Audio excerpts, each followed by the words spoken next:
안녕하세요. 반갑습니다. 네. 네. 뇌과학자 정재승입니다. 네. 오늘 강연의 굉장히 중요한 주제는 행복입니다. 예. 여러분 인생에서 가장 행복했던 시간들, 행복의 순간들을 한번 떠올려 볼까요? 한번 얘기해 볼까요? 언제가 행복했는지 좀 말씀해 주실 수 있을까요? 네. 어릴 적에 아버지 오토바이 뒤에 앉아서 시원한 바람을 맞는데 제가 큰 소리로 노래를 불렀던 그 시간이 너무 행복했습니다. 저는 아이가 처음 걸어서 저보다 제가 잡아 주다가 이렇게 저보다 앞서서 먼저 뛰어 걸어가는데 제가 이제 그걸 보면서 뭔가 가슴이 벅차면서 '앞으로도 이럴 만큼 벅찬 순간이 올까?'라고 그때도 생각했는데 지금 돌아봐도 약간 그런 느낌이 드는 것 같아요. 그 이후부터는 뛰지 말라고 막 야단치셨잖아요. 층간 소음 때문에. 네. 또 뭐 네네네. 예, 저는 암벽 등반을 좋아하는데 좀 어려운 난이도였는데 제가 한 50번 한 100번 정도를 열심히 해 가지고 그거를 완등을 했을 때 엄청난 성취감을 느꼈고 완전히 뭐 엔돌핀이 머리끝까지 오르는 그런 아주 엄청나게 희열과 기쁨을 맛보았는데 그때가 제 인생에서 거의 제일 행복했던 순간이었던 것 같습니다. 예. 근데 그리고 이거는 다른 사람은 좀 만끽하기가 어려운 특별한 어느 경지인데요. 네. 또 다른 분 계세요? 네. 아이가 안 생겨 가지고 한 3-4년 마음고생을 많이 했는데요. 예. 치료 잘 받아서 아이가 태어났을 때 정말 행복했습니다. 예. 세상을 다 얻은 것 같았습니다. 그게 얘인 거잖아요. 얘 위에 어, 넌 쉽게 나왔대. 네. 지금 이제 이런 순간들 그리고 아까 지금 많은 분들이 말씀해 주신 그런 순간들이 많이 반복되는 정말 행복한 순간들입니다. 예. 예를 들면 많이 나오는 것 중에 하나가 신혼여행입니다. 예, 신혼여행이 안 나온 게 지금 되게 신기해요. 예. 가정생활 괜찮으신 거죠? 네. 보통은 신혼여행 가서 뭐 그게 어디든 네. 뭐 지는 해를 보면서 노을을 보면서 뭐 와인을 한 잔 했다 막 이런 얘기 하신단 말이죠. 네. 애가 대학에 합격해서 혹은 내가 합격해서 막 너무 기뻤고 막 근데 그 사람들에게 이제 물어보는 거예요. 예. 그때도 그게 행복인 줄 알았나요? 네. 그걸 경험하고 있을 때 그 시간을 관통할 때 그게 행복인 줄 알았나? 그 어린 나이에 오토바이 뒤에서 노래를 부를 때 그게 행복인 줄 알았을까? 예. 애가 막 걸었을 때 막 '이 순간이 나한테 다시 올까?' 싶었는데 네. 그다음부터 막 또 뛰어다니면서 뭔가를 망가뜨려. 네. 그러면 아까 그 순간 그 걷는 것만으로도 행복했는데 사실 아이가. 예. 심지어 들어가 보잖아요. 그러면은 행복한 순간만 있는 게 아니었어. 이런 경우들이 되게 많은 거예요. 예. 예를 들면 아까 뭐 신혼여행 예라고 하면은 사실은 결혼식 전날 싸웠어. 그래서 결혼식 때 기분이 좀 그랬고 너무 피곤했고 신혼여행을 가는데 남 남편이 예약을 안 해서 공항에 마땅히 와야 될 픽업차가 안 왔어. 그래서 기다렸어. 예. 그리고 로비에서 막 2시간 반을 기다려서 너무 짜증이 났는데 '이렇게 오늘을 날릴 순 없어.' 하는 마음으로 가서 노을을 보고 와인을 한 잔 마시게 됐는데 '아휴 그래도 이건 좋네.' 예. 하면서 마셨어. 근데 시간이 지나고 나서 "인생에서 제일 행복한 순간이 언제예요?" 하면은 그 순간은 그때 진짜 너무너무 행복했어요." 막 얘기하는 거야. 힘들었던 건 다 하나도 기억이 안 나고. 이런 경우들이 되게 많다는 거예요. 예. 그래서 이거를 어떻게 우리가 설명을 하냐 하면은 사람 뇌가요. 어, 행복을 경험으로 간직하지 않고 기억으로 간직한다는 거예요. 예.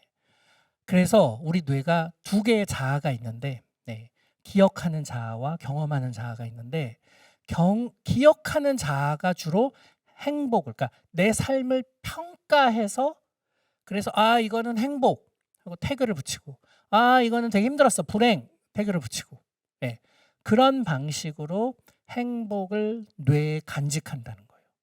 근데 이렇게 기억하는 자아는 어떤 방식으로 행복을 태깅하냐 하면, 그 중에서 제일 절정의 순간을 태깅하는 거예요. 혹은 뭐 가장 최근도 영향을 미치지만 절정의 순간. 그러니까 예를 들면 영화를 보는데 그 영화 어땠어? 처음은 되게 좋았는데 나중에 별로야. 클라이막스가 밋밋해?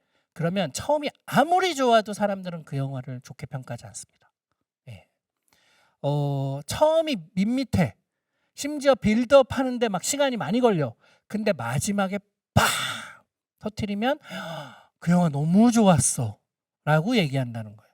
그러니까 그 영화를 본 전체 2시간을 보는 매 순간을 경험하는 자아가 있고 기억하는 자아가 있는데, 행복은 기억하는 자아가 이제 하는 거예요. 너 영화 어땠어? 영화를 보는 네 경험은 어땠어? 라고 묻는데 피크의 순간에 따라 전체를 그냥 평가하는 거예요.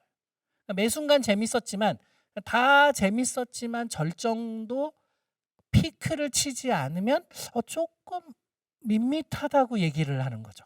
예.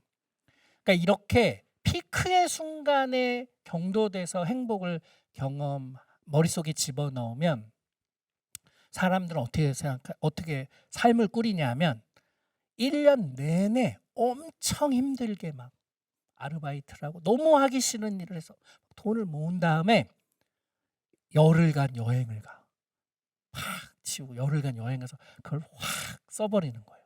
그리고 그게 행복이라고 생각하는 거야. 네. 그리고 돌아와서 다시 1년을 힘들게 보내. 그 삶은 과연 행복한가? 네. 지금 이 시대에 많은 사람들이 하고 있는 일이지만 사실 그게 행복을 주진 않는 거죠. 네. 행복은 매 순간 이거 지금 되게 나 좋다 라고 하는 시간들의 축적. 예. 그게 어쩌면 더 행복한 삶인 거잖아요. 그러니까 행복을 기억으로만 간직하는 게 아니라 경험하는 거죠, 그냥. 그래서 말하는 거예요. 나 지금 너무 좋아. 너무 행복해. 우리 지금 되게 행복한 거 이거 지금 만끽하자. 서로 얘기하는 거야. 그리고 나중에 잊지 말자. 이 순간을 떠올리자. 네. 행복을 관통하면서 그게 행복인 줄 알고 경험하는 거. 이럴 때 그 삶이 되게 행복으로 알차게 꽉 찬다는 거예요. 그렇게 생각해 보면은 우리가 그러고 있나? 예, 라는 걸 좀 돌아볼 필요도 있고, 그러기 위해 애쓸 필요도 있습니다. 예, 기억으로만 행복을 간직하지 않는 거. 예. 그렇게 하기 위해서는 자발적으로 뭔가 하는 게 진짜 중요합니다. 예. 아까 행복한 순간 하면 늘 나오는 이제 언급되는 순간 중에 하나 이런 겁니다. 뒤를 돌아보면 부모님이 날 보고 있어. 예. 근데 앞을 보면 자연이 있고, 네, 파도가 치고, 네, 물이 있고, 갈매기가 날고, 네, 제가 모래성을 쌓고 있는데 뒤에서 그 모래성 쌓는 거에 대해서 뭐 다 칭찬만 해주잖아요.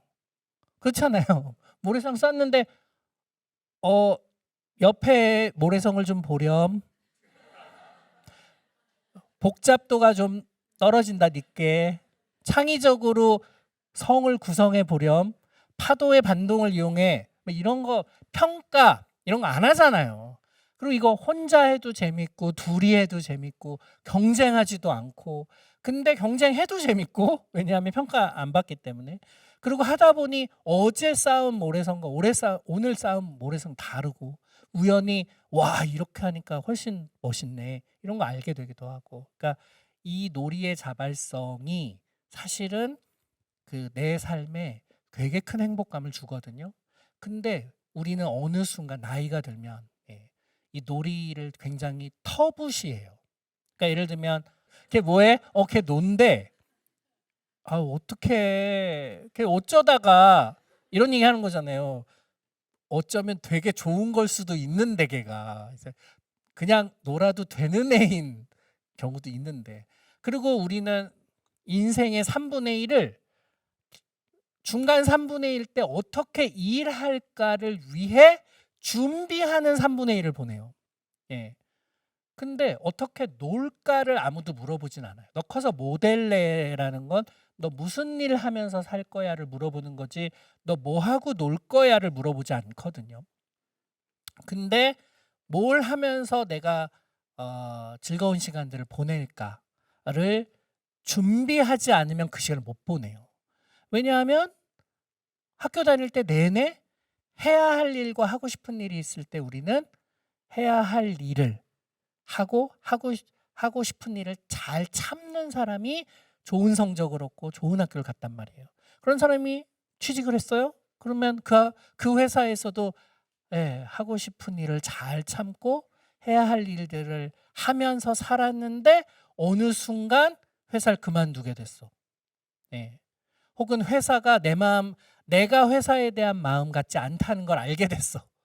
그래서 나오게 됐고 혹은 일하는 게 흉흉해지면 내가 그때부터 노는 거, 나의 시간을 생각해 보게 되는데 너무 늦는 거야. 난 어떻게 놀아야 될지 생각해 보지 않아서.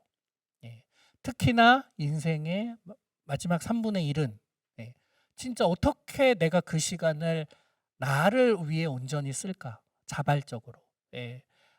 그걸 되게 중요하게 생각해야 되는 거죠.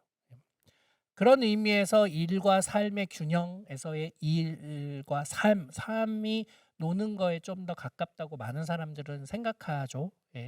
그 균형을 잡으려고 이제는 애쓰고 있고. 근데 더 사실은 다음 시대, 인공지능 시대에서는 일과 삶의 균형을 추구하는 게 점점 쉽지 않아 보입니다. 그런 사람에게 기회가 충분히 못 가는 사회로 점점 옮겨가고 있어요. 그러면 뭐가 더 중요할까? 일을 놀이처럼 하는 사람이 굉장히 경쟁력을 갖습니다. 그러니까 일 안에서 일을 시킨 일을 하고 세상이 원하는 일을 하는 게 아니라 내가 생각하기에 내가 저 일을 하면서 살면 되게 행복할 것 같아 하는 그 일을 찾기 위해 인생의 앞에 3분의 1 때 엄청 노력하고 그리고 그걸 찾으면 그걸 되게 놀이처럼 열심히 일할 때 그래서 일 너무 힘들어. 나 이제 퇴근하면 생각 끝. 나 이거 이제 놀아야지.